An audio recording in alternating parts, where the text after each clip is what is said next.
Então, voltando aí para a segunda parte então, do nosso podcast aqui com o Carlos Andrade. E a nossa pergunta é: o maior desafio que você enfrentou ao servir e como lidou? O maior desafio da minha caminhada na igreja foi bem recente.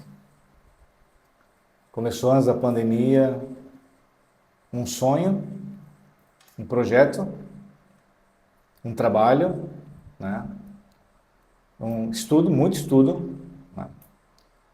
E depois de tudo pronto, chegou a pandemia. Eu estou falando da Pastoral da Comunicação, a nossa paróquia,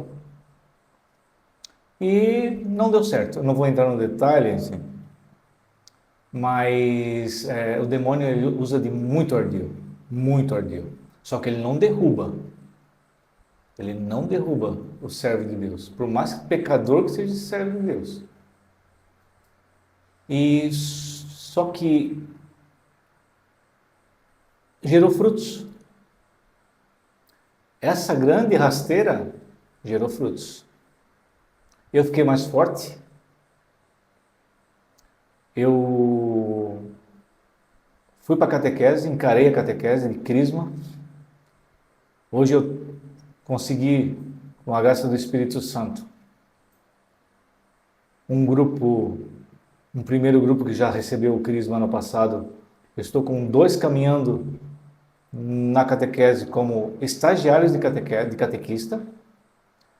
Estão no grupo de jovens e ontem um me pediu para ir, se ele podia participar da catequese no sábado de manhã comigo de novo. E eu estou querendo largar a catequese por causa que eu assumi agora o mistério, o canto litúrgico de novo, paroquial. E eu não sei, já estou contando aqui, dela para casa também, que meu coração ontem se despedaçou quando ele disse, tu não pode parar. Então, é difícil. Só que os frutos, eles vão continuar, Geraldo. Porque nesses momentos que as coisas são tiradas de ti, elas não são tiradas de ti. Elas são concedidas em dobro. É esse entendimento que a gente precisa ter. Eu continuei firme. Difícil na animação, muito difícil. Hoje eu estou com 4 missas, eu não tenho mais tempo, né? Estou tentando formar equipes, né? As pessoas não conseguem sozinhas, mas mesmo assim, eu tenho força. E essa força não é minha. Essa força não é... Eu estou batendo aqui no microfone. Essa força não é minha. Essa força é de Deus. Mesmo eu sendo tão pequeno, não merecedor, o menorzinho grão de areia, o menor da comunidade, Ele me dá força. Porque Ele me mostrou o caminho. Só que Ele também sabia que nesse caminho que Ele mostrou, ia ter gente colocando uma tábua na frente, dizia, uma tábua na frente do caminho, né? Porque eu tinha que passar por cima. Uma barreira. Uma barreira. E a gente está passando. Então, para as pessoas que assim fizeram, que não cumpriram a palavra, o perdão e minha oração. É só isso. Foi o pior momento. O resto uma força do Espírito Santo e vai longe. O Espírito Santo sempre faz nova todas as coisas, Novas né, Carlos? todas as coisas. E, como todos falam, e é uma grande verdade, ser católico não é fácil. Não é fácil. Tem fácil. uma postagem que ele diz, pensa que ser católico é fácil? Não é não, meu querido. É difícil. É difícil. E os irmãos que estão querendo vir aí para o catolicismo, rezem, estudem, conheçam muito bem a igreja. A graça é maior do que as dificuldades, com certeza, Muito né, Carlos? maior. Muito maior. Carlos, como equilibrar sua fé no dia a dia, trabalho, estudo, família? É um desafio, né? É um desafio, mas você precisa criar uma rotina. Sim. Eu tenho uma rotina, agora nas férias eu mudo um pouco. Apesar de a primeira semana de férias eu não consegui me desconectar ainda do trabalho. Mas a minha rotina eu acordo muito cedo, 4h40, agora a partir do dia 5 de março, 15 para as 4. Rosário com o Frei Gilson, né? Até comprei o livro que ele indicou, esqueci o título agora, só sei que é A Ditadura do Ruído, alguma coisa assim. Meu filho que sabe direitinho. E então a minha rotina é o Evangelho do dia, com o Padre Gustavo.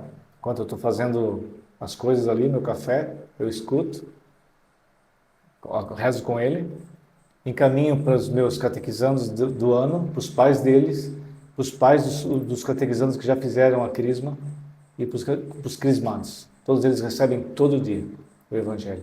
E encaminho para mais algumas pessoas da família e tal. Aí eu vou pegar o ônibus e no ônibus eu rezo o terço. Tem que conciliar, né?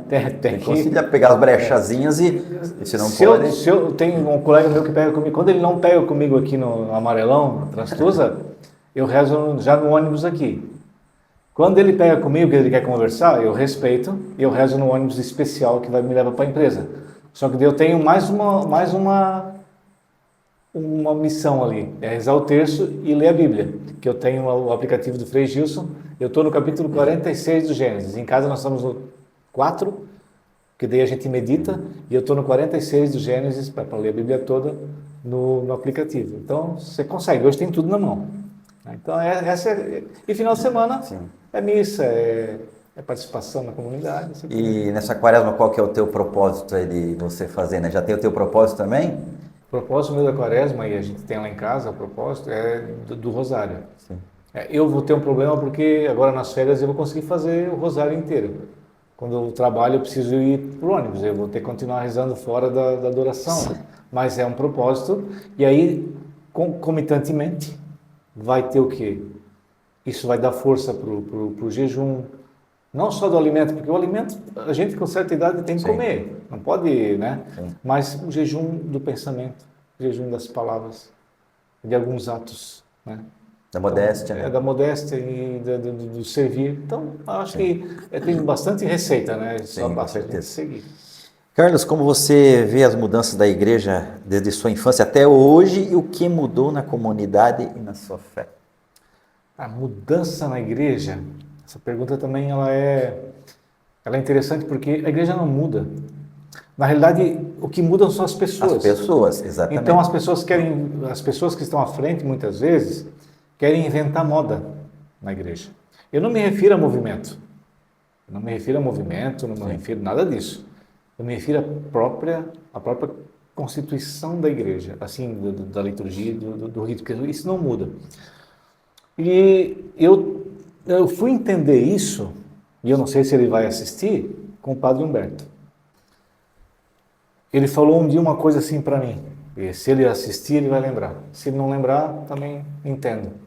Carlão, para não errar a liturgia, é só olhar as partezinhas vermelhas do missal. E eu não me liguei. Aí ele saiu. Tivemos uma história, chegou um tal de Padre Anderson Paloski. Quieto, tranquilo, a primeira formação dele, missal romano. Mas antes disso, puxei a memória agora, eu era coordenador da matriz de liturgia. A gente começou a estudar o missal romano. Nas reuniões de liturgia, cada reunião tinha uma parte do missal que a gente fazia antes da reunião em si. Para começar, porque eu estava com sede. Por que eu estava tocando? Por que era feito? Mas nem no seminário eu tinha isso aí. Olha só como as coisas são. E o Padre Anderson chegou, a primeira formação foi com o missal romano. Vamos entender o missal romano. E ali eu comecei a... Pera lá. Comprei um catecismo. Comecei a ler o catecismo e estudar. O catecismo é um livro cheio de rabisco. Comecei a estudar o catecismo com a Bíblia aqui, o catecismo aqui. E eu percebi que a igreja nunca mudou. Nós é que fizemos diferente. Nós é que quisemos botar o nosso jeito à liturgia. E está errado. A gente quer que a igreja se configure a nós, né? Era essa palavra que eu estava tentando achar aqui. A configuração. Uma pessoa falou assim, uma coisa assim, mas eu não gosto desse papa, eu não gostava desse, eu gosto daquele outro. Não, você não tem que gostar. Ele vai ser papa. Nós somos os fiéis, nós temos que nos configurar em igreja, que a igreja nos fala, né, a igreja mãe, né, ela nos ensina, né? A igreja é mãe. E nós queremos que, não, eu quero um Papa que faça a minha vontade, Não. que seja do meu jeito. Não. O Espírito Santo que escolhe o Papa, né? Nem se você tiver um cachorro, ele vai fazer as coisas que você quer. Exatamente. Se você ensinar, ele vai fazer um pouquinho. Exatamente. Então, assim, gente, a igreja não mudou. Quem quis mudar as coisas Somos nós. somos nós. É isso aí. Que conselho você daria, Carlos, para os jovens? Aí é algo bom, né? Que estão começando a sua jornada na fé ou que estão buscando se envolver mais na comunidade. Como os jovens precisam de direção, né? Não desistam diante das dificuldades. As dificuldades virão. E as dificuldades, elas vêm assim, ó, de forma turbulenta, inclusive na família. Porque tem uma palavra, eu não sou muito bom em gravar. O capítulo, o versículo e o livro. Mas tem uma palavra que diz que Jesus, ele diz que ele não veio trazer a paz. Ele veio trazer espada. É filho contra pai, é nora contra sogra, é isso aí, meu nome. Então, é jovem, você que está querendo servir, está participando, por exemplo, do nosso grupo de jovens, eu falei sábado na catequese. Quando eu cheguei aqui em Pirabiraba, tentamos montar o grupo de jovens. Nunca dava certo. Mas eu tenho certeza que o nosso joelho no chão, nesses 20 e poucos anos, quase 30, está dando resultado agora. Joelho no chão do diácono Adilson, o padre Ademir, os outros padres, né? Eu acredito em todos os padres que passaram por aqui tiveram essa Tentaram, sede, né?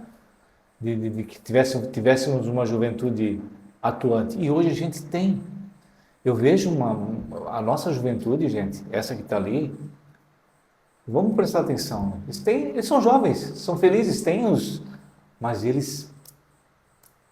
você vê as postagens deles nas redes sociais, postagens evangelizadoras. Então, não desistam e não deem oportunidade para o inimigo. Não deem oportunidade. Oração, comunhão, participação. E leva os pais. Isso mesmo. Dá testemunho. Trata o teu pai como Cristo. Trata a tua mãe como Cristo.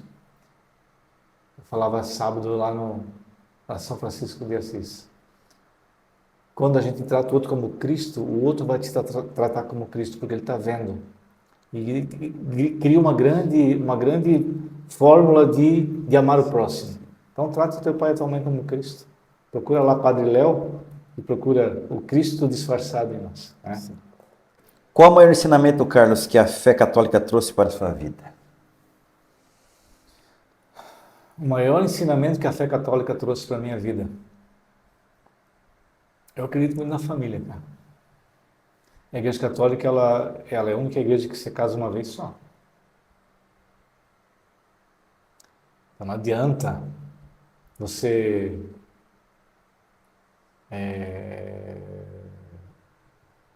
achar que, como tem muito hoje, né? Casa, separa, eu todo respeito, né? Cada um sabe, não sou eu o juiz, Sim. né? Mas na igreja, por isso que é tão difícil ser católico, né? É que nós falamos. É um casamento só. Isso. E é na saúde e na doença, como eu falei, né, da minha esposa.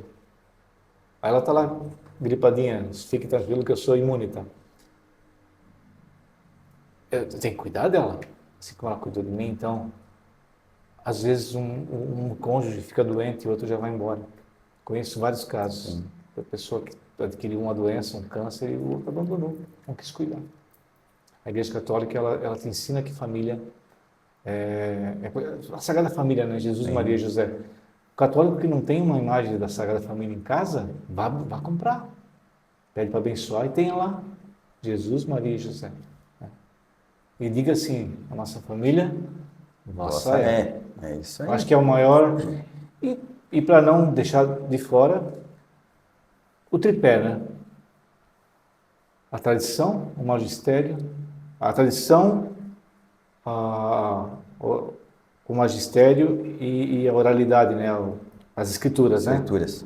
Então nós temos a escritura, a tradição e o magistério. As escrituras, a palavra de Deus, né? Desde do Gênesis. A tradição que vinha de pai para filho, né? Que No segue junto com a pergaminho, palavra, né? Segue junto com a A palavra, palavra nasceu da tradição. que nasceu da tradição, e o magistério, que são os padres, Sim. né? Os bispos, enfim.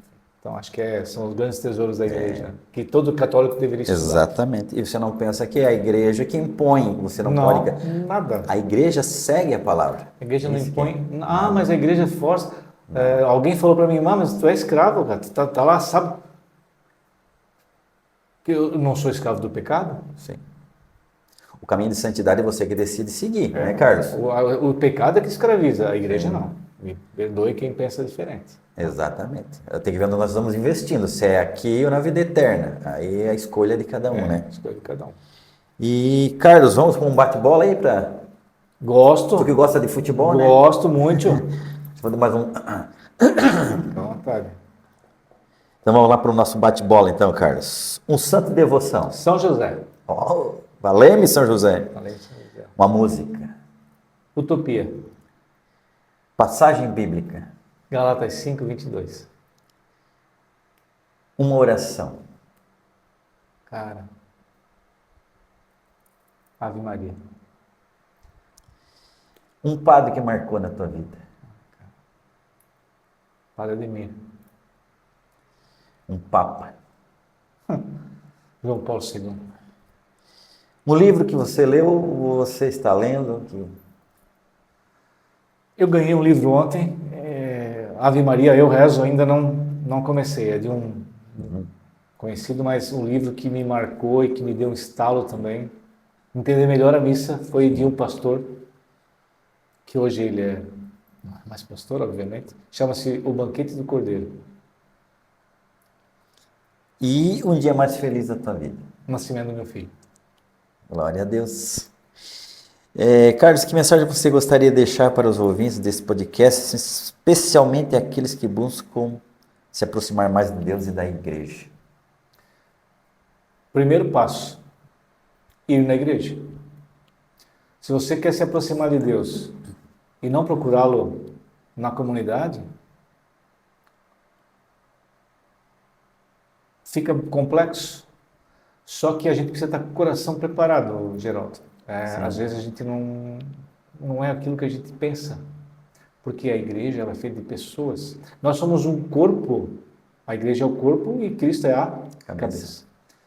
Então, quer se aproximar da igreja? Eu vejo tantas pessoas vindo, tanta gente nova na igreja. Sim, muita gente. Né? Porque nós temos agora, até acredito por questão de moradores novos também em Piraberaba, mas muitos católicos, né? Entender como nós devemos nos portar na igreja, né? Como nós devemos participar da Santa Missa, como nós devemos viver uma vida de oração. Eu falo viver uma vida de oração, gente, não pensem que o Carlos passa o dia inteiro com um terço na mão. Mas Padre Marcos Friedrich, né, O padre mais baixinho aqui da nossa jogador de basquete, né? nossa diocese. Ele falava arquidiocese. toda homilia. Se a gente gravasse, a gente ia tirar e cortar. Ele falava em toda homilia. O momento de lavar a louça, o momento de lavar o carro, o momento de limpar a casa é um momento de oração. Mas às vezes nós precisamos parar. Deixar um pouquinho de ser Marta. E eu me coloco nessa condição, porque eu também não paro. Mas a gente precisa parar, por exemplo, às quintas-feiras nós temos a adoração santíssima. Uma aproximação muito grande de Deus é na adoração santíssima. 5 minutos, 10 minutos, oi. E é uma forma. E buscar, Geraldo, Nathalie, e você que está nos assistindo e nos ouvindo, um modelo de oração num santo. Procure a história dos santos. São João Maria Escrivá, Santa Teresinha do Menino Jesus, Padre Pio de Pietrelcina. Para os jovens, Carlo Acutis. Procurar modelos de oração. Um modelo de oração meu é São José. Carlos, mas onde é que está São José na Bíblia que ele tinha momento de oração? só ele ter ouvido a voz do anjo e obedecido é o grande momento de oração, porque a oração é um momento de obediência. A oração é um momento que a gente obedece.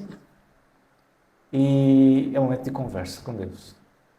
Eu acho que eu falei bastante coisas, anota aí, faz um bolo, assa, que vai dar certo. O fermento é oração, né? O fermento é oração, exatamente. Oração. Eu acho que é isso. Quero pedir oração pelo nosso Papa. Eu quero pedir oração pelo nosso arcebispo, Dom Francisco Carlos. Eu quero pedir oração pelo Padre Valdomir, pelo Padre Jorge, pelo Diácono Wilson, porque essa é a oração que ela tem que estar diária na nossa mente. Para que Jesus Jesus mantenha eles com fé e que não tenham tibieza, que é uma das promessas do coração de Jesus, que eles sejam consagrados ao coração de Jesus para que o coração não seja tíbio, né? Então a gente tem que pedir isso tudo. E a gente tem sido feliz, eu acho, que na nossa comunidade nesses últimos tempos. Né? Então é isso que coloquemos em oração a nossa igreja, nosso clero. É isso aí, então, estamos no final do nosso podcast e eu quero agradecer a vinda do Carlos aqui, por dar esse testemunho para nós. Com certeza edificou muito a nós e a cada um que está assistindo também. Amém. Quero agradecer aqui também a sua audiência, por você estar assistindo. Te peço que você curta, compartilhe, se inscreva no nosso canal, mais uma vez, para que possamos alcançar mais corações. E deixo a palavra com o Carlos aí para suas considerações finais. Então, eu agradeço, Geraldo, pelo convite. Eu já tenho acompanhado, né, que a gente sempre que pode está ouvindo e às vezes não tenho tempo para fazer todas as atividades de vocês. Quem sabe um dia eu tenha em breve essa flexibilidade, né? Sim. Mas eu sugiro que a gente continue nessa caminhada. Nunca desistam, nunca esmoreçam. Tá? Virão dificuldades, como é normal, né?